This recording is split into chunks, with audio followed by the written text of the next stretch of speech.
Thank you for joining us for this episode of The Truths We Hold. I'm Mitch Prosser alongside Adama Manfra, and today we are going to take a deeper dive into marriage, what that looks like, and what it means for our culture. Of course, as we celebrate the 250th anniversary of America and our 35th anniversary here at NC Family, we're looking at the foundational principles that we all hold dear, not only as Americans, but as an organization here at NC Family. So, Adama, let's jump into what marriage is, what it's meant to us historically, not just as Americans, but I think as human beings, and then what that means for us in the future.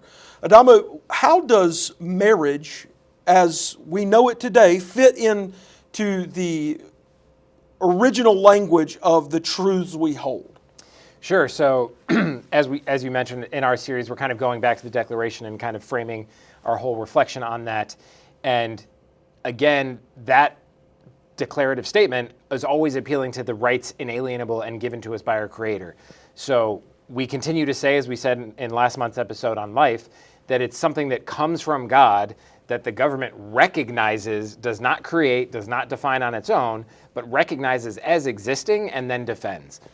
And so with marriage, similarly, just like life, it's not something that the government brings into being and then can define on its own terms, but it's meant to be something that the government recognizes as being effectively before government and outside of government, but worth protecting by the government, among other reasons, because it benefits the government. So marriage properly understood as the lifelong union between one man and one woman, open to and bringing forth life, is beneficial because that is where we get new persons from. So, right, it will grow the community, and it is where those new persons flourish best. And we know that more today than we have in the past, where we might have understood it philosophically and naturally and sort of stereotypically or traditionally, or however you want to phrase it.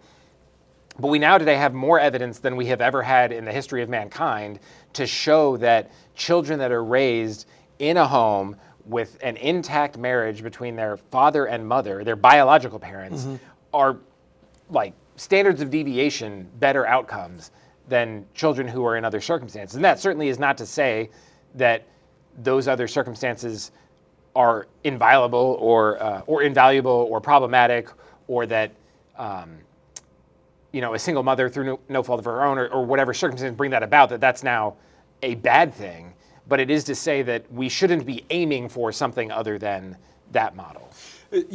You bring up the idea, and we've talked through this in previous episodes, specifically the one on government, about institutions designed by God. I believe, and I think our organization would stand on the principle that the foundational bedrock of society as we know it is the principle and the institution of marriage and the nuclear family. Of course, after that would be the church and then the government. And you may be able to interchange those two depending on your viewpoint. But I think it's important for us to understand that at the core of every society is the nuclear family. And for generations, if not millennia, it was understood that that was one man and one woman for a lifetime.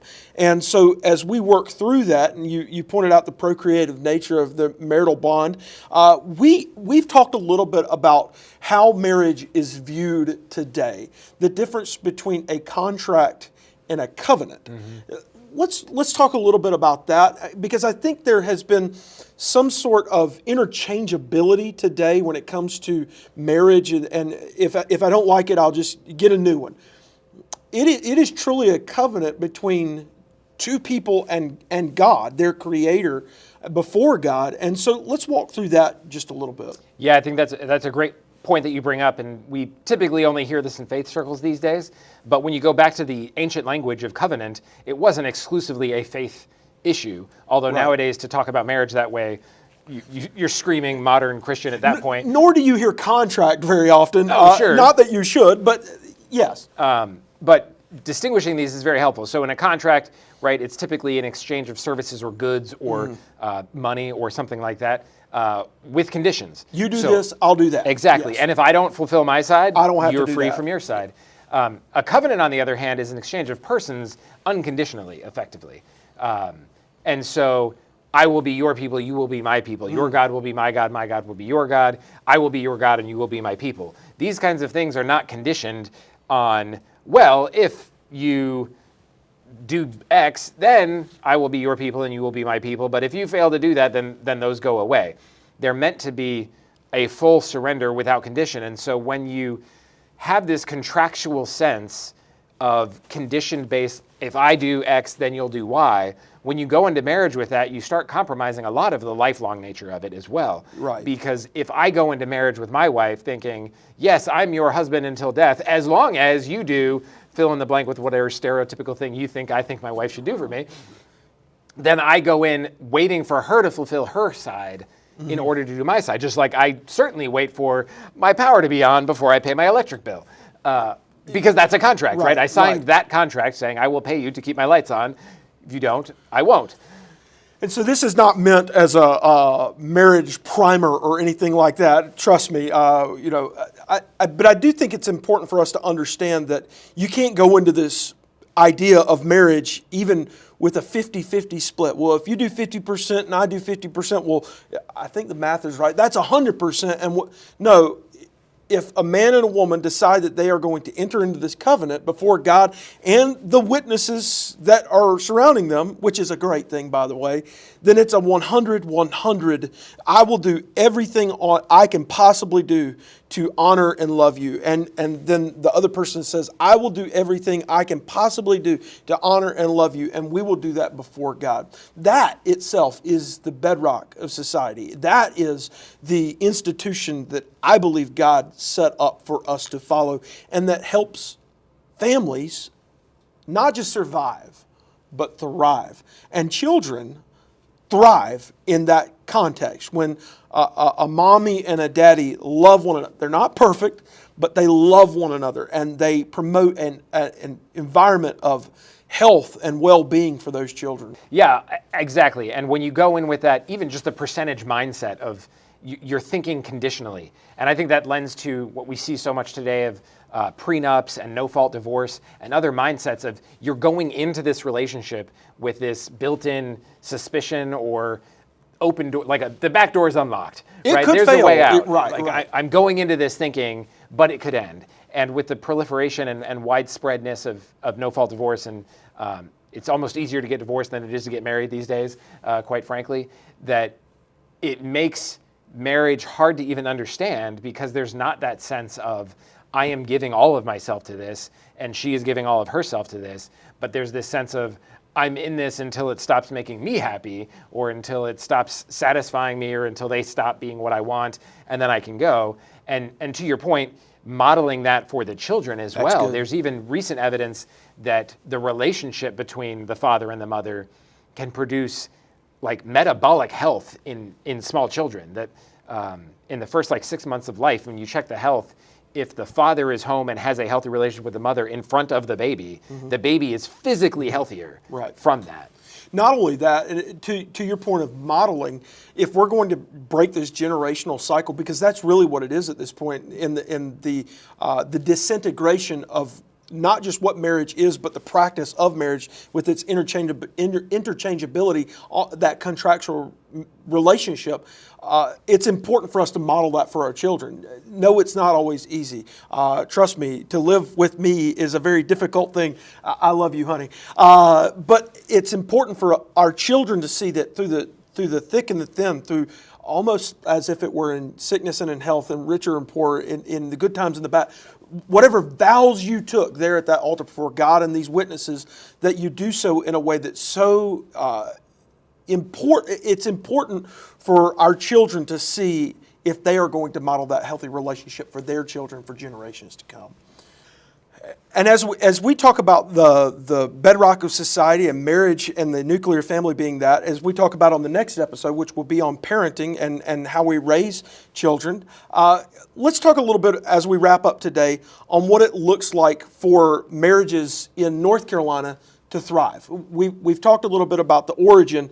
How then should marriages and can marriages thrive here in our country in the 21st century and beyond? Yeah, I think really re-embracing this biblical, covenantal, lifelong, sacrificial view of marriage will be fundamental. And I think the more our laws and policies honor that, respect that, acknowledge that, protect that, the better we'll be.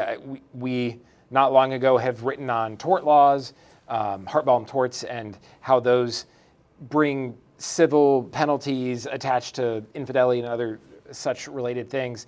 And that kind of stuff in policy and law continues to acknowledge marriage as, even in a secular way, well, let's say in a governmental way, a sacrosanct institution that should be protected, and there should be consequences tied to that falling apart. And of course, that doesn't mean that there aren't extenuating circumstances and unfortunate situations, but we want to continue to uphold the value and the importance of a man and a woman giving of themselves wholly and entirely to bring a new family into being.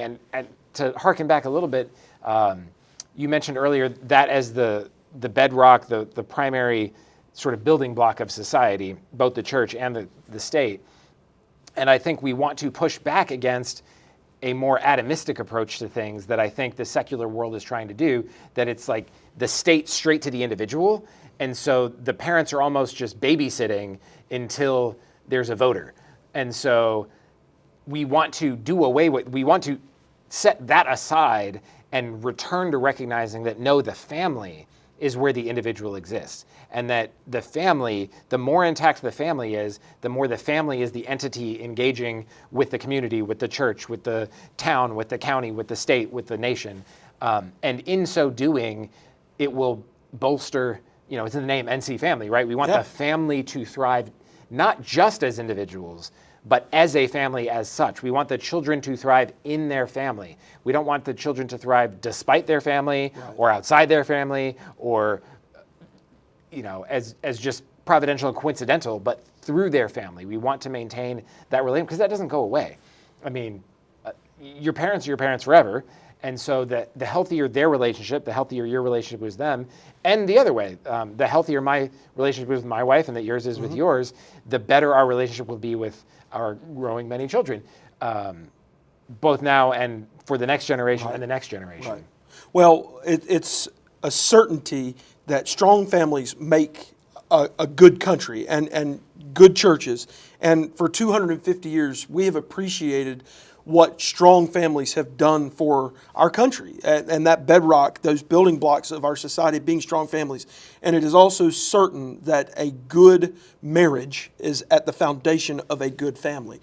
And so as we wrap up this episode, I think it's important for us to redouble our efforts to ensure that those relationships between that one man and that one woman for a lifetime are as strong as possible, not just through legislative efforts, but through the intentional practices that we participate in, both between that husband and that wife, but also as we hold each other accountable and we sharpen each other and we gain those tools necessary to make our relationship strong. So, Adamo, great conversation, and thank you for joining us on this episode of The Truths We Hold, where we look at the foundational principles that not only have made America what we have been over the last 250 years, but what North Carolina Family stands for as we celebrate 35 years of our existence here in North Carolina. Thank you for watching, and we look forward to seeing you on the next episode of The Truths We Hold.